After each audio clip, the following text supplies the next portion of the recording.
எல்லாருக்கும் வணக்கம். எல்லோரும் எப்படி இருக்கீங்க? வீடியோ போட்டு ரொம்ப நாள் ஆயிடுச்சுல. ஓகே, இந்த வீடியோவில் நம்ம என்ன பார்க்க போகிறோன்னா சாட்டர்டே vlog அதுதான் பார்க்க போகிறோம். என்னோடய மார்னிங்கை நான் ஸ்லோவாக பீஸ்ஃபுல்லாக தான் ஸ்டார்ட் பண்ணேன். குழந்தை இன்னும் தூங்கிட்டு இருக்கான். அவன் எழுந்தாக்க ஹெல்த் மிக்ஸ் கேட்பான். ஸோ அதனால் பாலை ஊற்றி கேஸ் ஸ்டவ்வில் வச்சுட்டு அப்படியே கொஞ்சம் நேரம் வெளியே போயிட்டு சுற்றி பார்த்துட்டு வந்தேன்.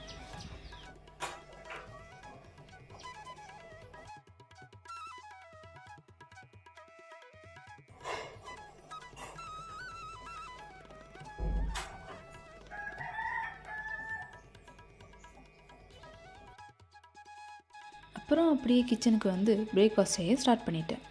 பிரேக்ஃபாஸ்ட்டுக்கு நான் என்ன செய்கிறேன்னா வெண்பொங்கல் தான் செய்கிறேன்.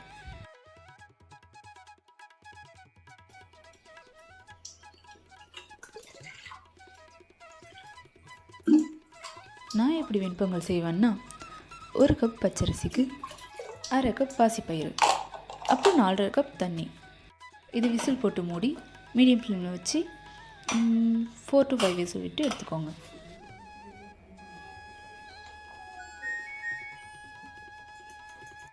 அப்படியே இதுக்கு நடுவில் சின்ன சின்ன ஒர்க்லாம் முடிச்சிட்டு இருந்தேன். மிஷினில் அழுக்கு துணி போட்டிருந்தேன், அதுதான் லிக்யூட் ஊற்றி ஆன் பண்ணிகிட்டு இருந்தேன். குழந்தை எழுந்துட்டான், அவனுக்கு தான் ஹெல்த் மிக்ஸ் போட்டுட்ருக்கேன். இது வந்து ஏபிசி மிக்ஸ் தான். இதை நான் ஆக்சுவலி கடையில் வாங்கினேன். இதை வாங்கி யூஸ் பண்ணி பார்த்துட்டு நம்மளே வீட்டில் செஞ்சு கொடுக்கலான்னு சொல்லிட்டு தான் வாங்கினேன். நல்லாயிருக்கு. நான் எப்பவுமே குழந்தைக்கு வந்து மார்னிங்கில் ஒரு ஹெல்த் மிக்ஸ் ஏதாவது ஒரு ஹெல்த் மிக்ஸ் நான் கொடுத்துட்டே இருப்பேன். நடுவில் வந்து அவனுக்கு ஹெல்த் இஷ்யூ வந்துச்சு, அதனால் நான் பாலை வந்து அவாய்ட் பண்ணி வச்சுருந்தேன். அப்புறம் இப்போ தான் அவனுக்கு கொடுக்க ஆரம்பித்தேன். நியூ பேரண்ட்டாக இருந்தீங்கன்னா கொஞ்சம் நல்லா பார்த்துக்கோங்க. முடிஞ்ச அளவுக்கு ஹெல்த்தியான ஃபுட்ஸாக கொடுங்க.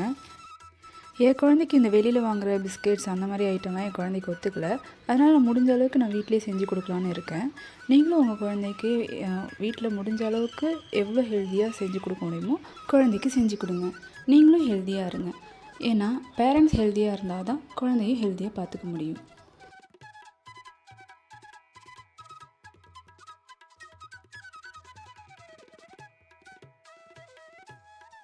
பொங்கலுக்கு தேங்காய் சட்னி தான் செய்யலான்னு தேங்காய் எடுத்துகிட்ருக்கேன். 5 விசில் போதும், அதே குழைவாக வெந்து வந்துடும்.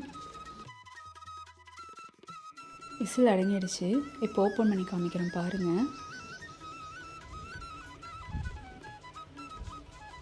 இந்த அளவுக்கு வெந்தாலே போதும். இதுக்கப்புறம் நம்ம ஒரு கரண்டியை வச்சு நல்லா கிளறி விட்டாக்க நல்லா ஸ்மாஷ் ஆகிடும்.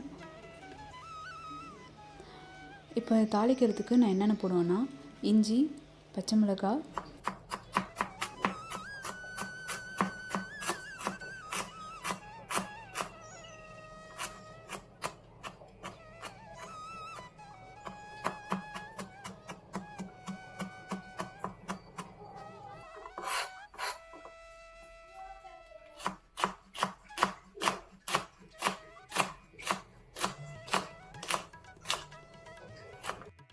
இதெல்லாம் கட் பண்ணிகிட்ருக்குள்ள கொய்யாக்காய் பறிச்சிட்டு வந்தாங்க. இது எங்கள் மரத்தில் காய்ச்ச காய் தான், அதை தான் கட் பண்ணிகிட்ருக்காங்க.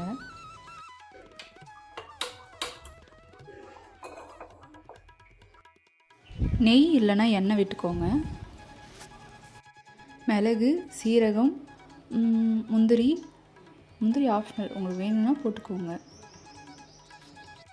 போட்டால் நல்லாயிருக்கும், சாப்பிட க்ரன்ச்சியாக இருக்கும். அப்புறம் கறிவேப்பிலை, கொஞ்சம் பெருங்காயம், இதெல்லாம் போட்டு தாளித்து கொட்டி கிளறி விட்டுக்கோங்க. தேங்காய் சட்னி அரைக்கலான்னு தான் ரெடி பண்ணிகிட்டு இருந்தேன். வெயில் வேறு ஸ்டார்ட் ஆகிடுச்சு. இதுக்கப்புறம் கிச்சனில் நிற்கவே முடியாது, ரொம்ப வெயிலாக இருக்கும். உடம்பு முடிஞ்ச அளவுக்கு ஹைட்ரேட்டடாக வச்சுக்கணும். தண்ணி அதிகமாக குடிங்க, இளநீ குடிங்க, மோர் அதிகமாக எடுத்துக்கோங்க. நான் இனிமேல் டீடாக்ஸ் வாட்டர் ஸ்டார்ட் பண்ணலான்னு இருக்கேன். டீடாக்ஸ் வாட்டர் என்னன்னாக்க ஒரு ஜாரில் இல்லைனாக்கா ஒரு பாட்டிலில் ஃபுல்லாக தண்ணி ஊற்றிக்கோங்க. அதில் வந்து ஆரஞ்சு பழம் அந்த மாதிரி ஃப்ரூட்ஸை கட் பண்ணி போடுறது, லெமன் இல்லைன்னா ஜிஞ்சர், புதினா, இதெல்லாம் வந்து நைட்டு ஃபுல்லாக தண்ணி ஃபுல்லாக போட்டுட்டு நைட் ஃபுல்லாக சோக் பண்ண விட்டுட்டு மார்னிங் எழுந்து அந்த வாட்டரை வந்து குடிக்கணும். தேங்காய் சட்னி எப்படி அரைப்பேன்னா ஒரு ஃபுல் தேங்காய், அப்புறம் ஒரு கைப்பிடி அளவு பொட்டுக்கடலை, அப்புறம் ஒரு பச்சை மிளகாய், 2 காஞ்ச மிளகாய், கொஞ்சமாக இஞ்சி, 2 பல் பூண்டு, உப்பு, கொஞ்சம் பெருங்காயம் இதெல்லாம் போட்டு தண்ணி ஊற்றி கொஞ்சம் நல்லா நைஸாக அரைச்சிக்கோங்க. வீட்டில் கொஞ்சம் மணத்தக்காளி கீரை இருந்துச்சு, அதை பறிச்சுட்டு வந்தேன். பிரில்லன் குட்டி கிச்சனுக்கு வந்து அம்மா எனக்கு சாம்பார் சாதம் வேணும்னு கேட்டான். அது எதுக்குன்னா, அவனும் அவங்க அப்பாவும் சரியான ஊறுகாய் பைத்தியம். இந்த ஊறுகாய் சாப்பிட தான் அவங்க சாம்பார்லாம் கேட்பாங்க. சரி ஓகே வச்சு தரேன் அப்படி சொல்லிட்டு, காய்கறி எதுவும் இல்லை, சரி ஓகே வெறும் சாம்பார் எப்படி வைக்கிறதுன்னு சொல்லிட்டு வீட்டுக்கு பக்கத்தில் கொஞ்சம் மணத்தக்காளி கீரை இருந்துச்சு, அதை போயிட்டு பறிச்சுட்டு வந்தேன். எந்த கீரையாக இருந்தாலும் சரி, குழந்தைக்கு கொடுக்கக்குள்ள அதை நல்லா க்ளீன் பண்ணி கொடுங்க. ஏன்னா அந்த கீரையில் கண்ணுக்கு தெரியாத நிறைய சின்ன சின்ன பூச்சிலாம் இருக்கும். அதை க்ளீன் பண்ணி தான் கொடுக்கணும். ஏன்னா ஒரு சில குழந்தைங்களுக்கு கீரை சாப்பிட்டா அலர்ஜி வரும். அதுக்கு காரணம் இது மாதிரி சின்ன சின்ன பூச்சினால தான் அலர்ஜி வரும். குழந்தைங்களுக்கு கீரை கொடுக்குறீங்கன்னா கொஞ்சம் க்ளீன் பண்ணி கொடுங்க.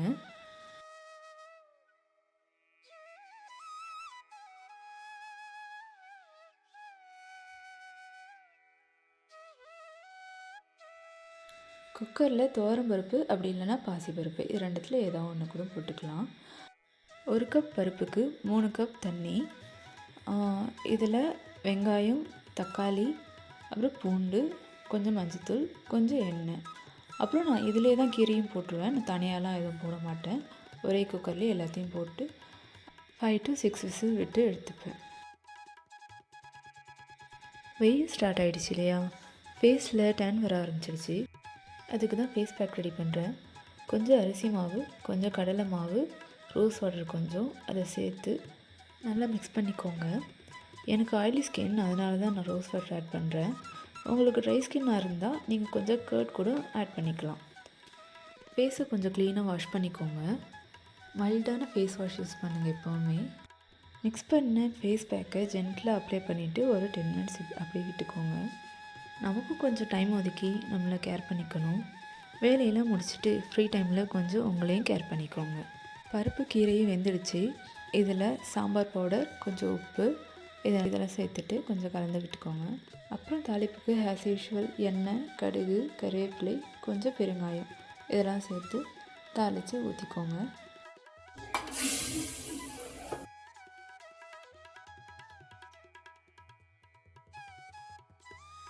சாம்பார் ரெடி ஆகிடுச்சு.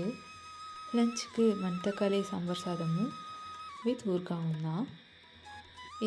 இந்த ஊறுகாய்க்காக தான் அவங்க சாம்பார் சாதமே கேட்குறது. பிரில்லன் குட்டிக்கு ஈவினிங் ஸ்நாக்ஸ்க்கு கொண்டக்கடலை தான் ஊற வச்சுருந்தேன். அதை அப்படியே குக்கரில் போட்டு வேக வச்சிடலான்னு போட்டு விட்டுட்ருக்கேன். அவனுக்கு ஹெல்த்தியாக கொடுக்கணுன்னு பயிர் வகையில் ஏதாவது ஒன்று நான் டெய்லியும் கொடுத்துட்டே இருப்பேன். குழந்தைங்களுக்கு முடிஞ்ச அளவு கடையில் எதுவும் ஜங்க் ஃபுட்ஸ்லாம் வாங்கி கொடுக்காதீங்க.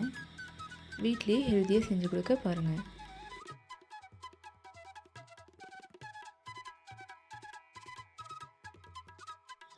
அப்படியே கையோடு சின்ன சின்ன பாத்திரத்தெலாம் வாஷ் பண்ணி வச்சுட்டா வேலை ரொம்ப மீதி.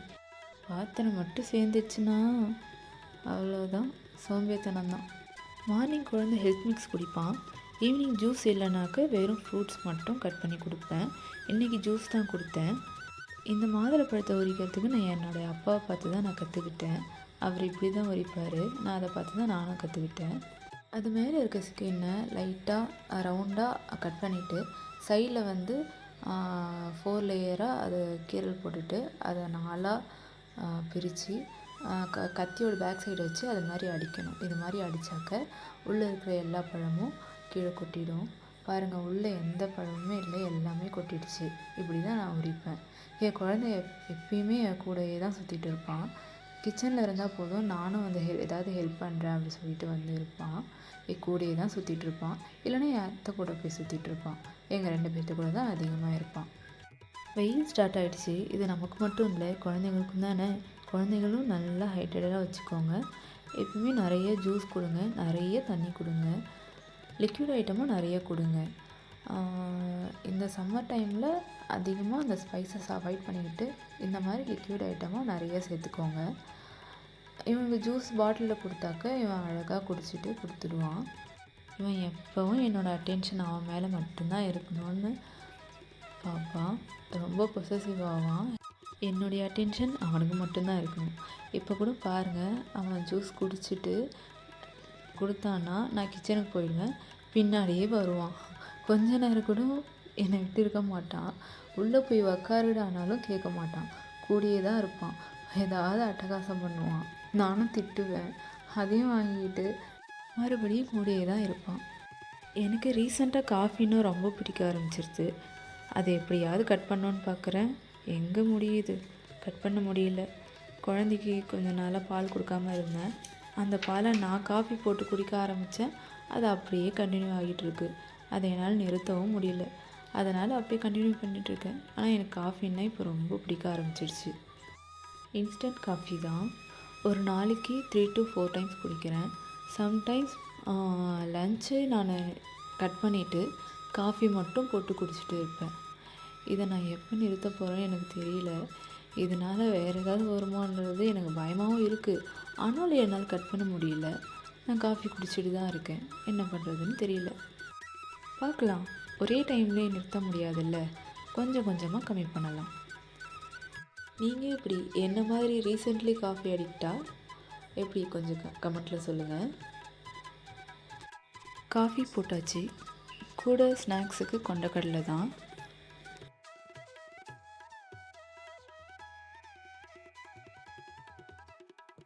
அவ்வளோதான், விலாகோட எண்டுக்கு வந்தாச்சு.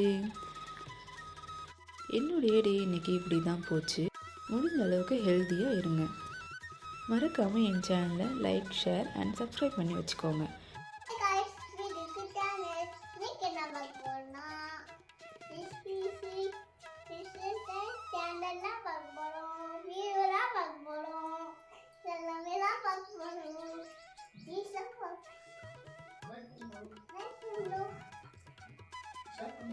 சப்ஸ்கிரைப் பண்ணுங்க, வீடியோ ஷேர் பண்ணுங்க. Okay, bye. Okay, bye. Thanks for watching.